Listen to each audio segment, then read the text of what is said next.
All right, so we're back. This is going to be week 2, episode 2. We're titling it Gut Instincts. So, first things first, let's get comfortable. See what we're going to do every time.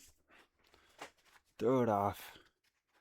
So, today I just wanted to talk to you. This was the second week, technically, it's the third. But again, we're going to follow the same format. I'll probably do Thursday, maybe Thursday, Friday. Still trying to pick the day that we're going to be releasing the videos. I think maybe Thursday, so that way we can get the videos out for the weekend. But same structure, a failure, a success, and basically just some questions to either ask yourself or ask you as to ask you as viewers. So today's episode is called Gut Instincts. This week's episode, it's about following your own beat and maybe not just blindly taking suggestions from other people's recommendations. So, for example, um, my boss, so to say, had asked me to go to a few open houses for him. Now, as a mortgage loan originator, you're going to hear that a lot. Open houses, brokers, partner with real estate agents, go to open houses, get your name out there, that kind of thing. And that's what I was trying to do. So I planned my day accordingly. I had my calendar laid out. I had 3 total open houses to go to that day. Well, the first one was actually, sorry, it was 4. So the first one was actually recommended by my boss. He knew the real estate agent. He said, go to this one. It's 35, 40 minutes away. Spend the hour and a half with him. And then he has a second one lined up for right after.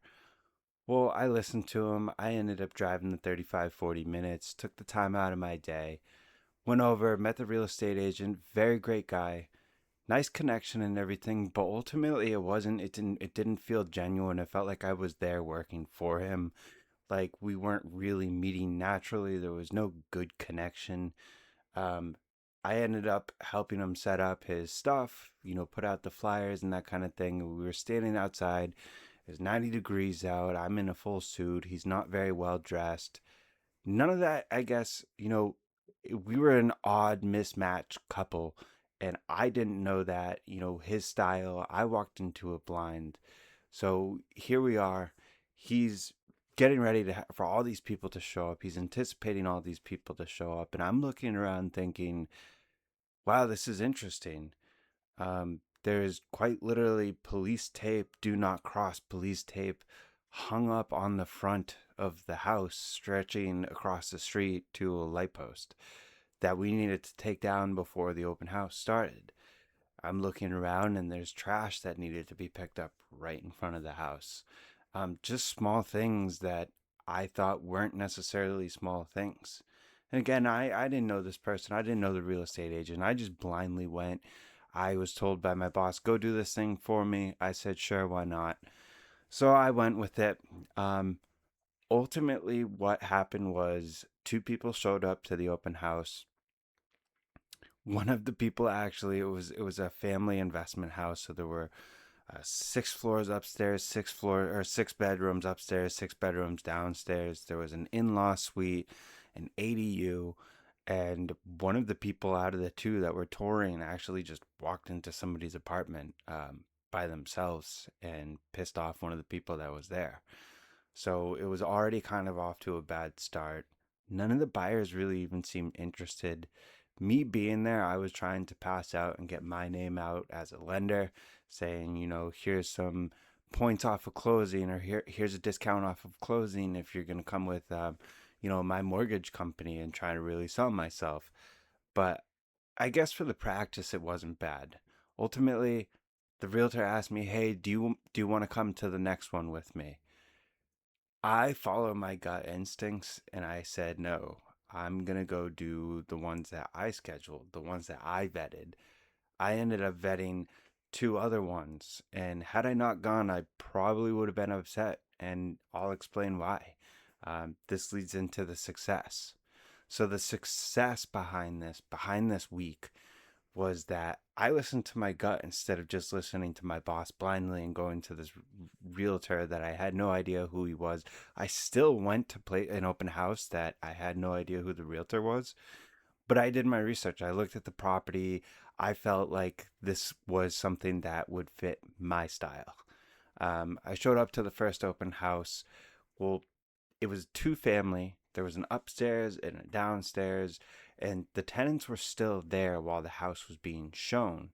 Somebody was going to come in, buy the property. It was run down a little bit, so probably the new landlord was going to give them the boot and then fix the place up. So it was strange having the tenants there. They wanted to be there because they had animals and they wanted to make sure that the animals were okay, understandably. But as I walked into the house, it was just, the real estate agent. And again, this was my first open house, second open house that I've been to by myself that I chose to go to. So I show up, I end up meeting the real estate agent, and she's great.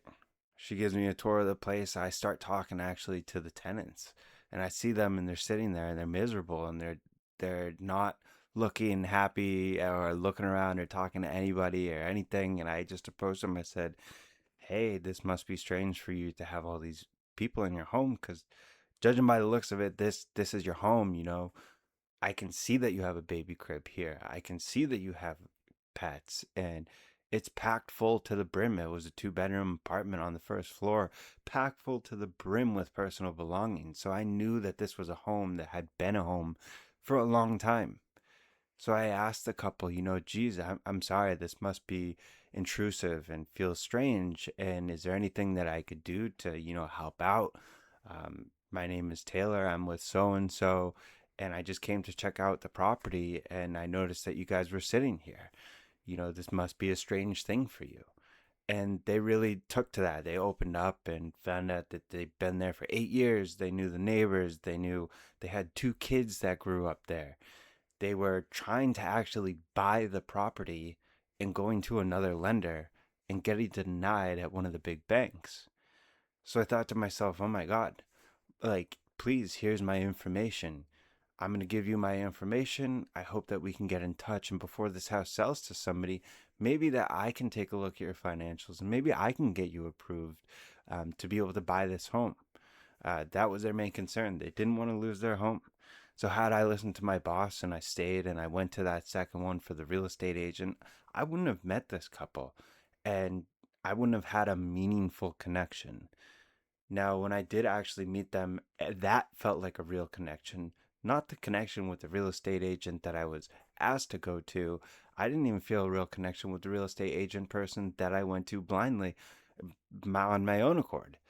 But this couple that I met there was really eye opening to me and gave me a glimpse at what I should be looking for as well. Something that I never thought of, where, and I hate to say it, but I don't want to call it a lead, but a source. It gave me this perspective of, wow, now I'm not just looking for real estate agents. I want to look directly to buyers and sellers. I want to look directly to the people that want to buy too. That's going to be a huge thing. And if they're there at the open house, I don't really care. I'm going to take the minute to say hi to the people that are renting or that are selling, especially if they're renting, because they could be in the same boat. They could want to buy the property that they're renting and they just don't know how to do it, or they're just scared. And that was very, very eye opening to me. So I said, why not? I'm very happy that I did do that. And again, I got there. This was still a success, but I got there with 10 minutes left on the open house. So my conversation with these people was very rushed. Had I left earlier from that other open house that I didn't naturally want to go to, but I blindly went to, I probably would have had more time to talk to this couple and actually get some more information and build more trust. But I didn't. I ended up only having 10 minutes. The real estate agent basically asked me to leave, so I did. Um, but again, another success that came from a failure. And for a matter of fact, not only was that the only successful open house, the very next one that I had predetermined to go to, that I handpicked, ended up being a grand slam. I walked into the house. It was beautiful, renovated. Everything was brand new. There was no tenants living there, brand new construction. And there was one guy, and the guy happened to be the CEO of a company who he himself had been the carpenter, the handyman, the electrician, he himself had rehabbed this house also while owning the real estate company that he was representing himself for as the realtor.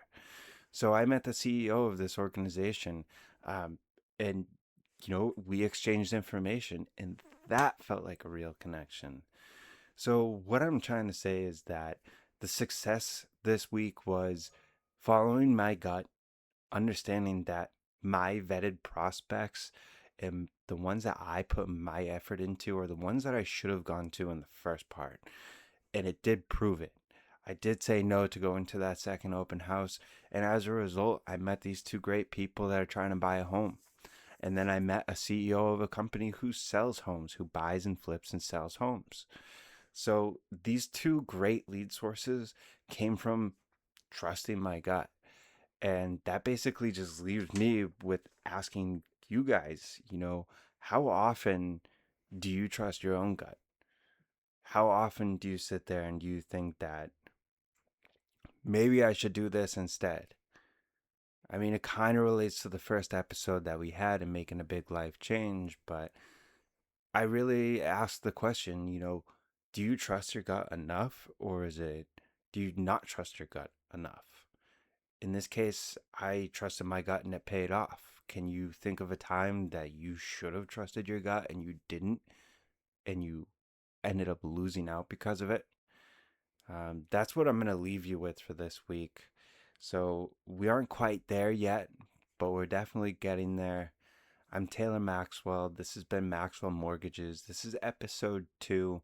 Again, I'm going to try to release one once a week. Thursday, Friday, somewhere around there, maybe Saturday, Sunday. We're still figuring it out. But again, thanks for paying attention, watching the video. I hope that you guys learned something. If you have any questions, concerns, please feel free to drop a comment, or you can just email me directly on my email link. But until next time, you guys, thank you so much, and you have a great day.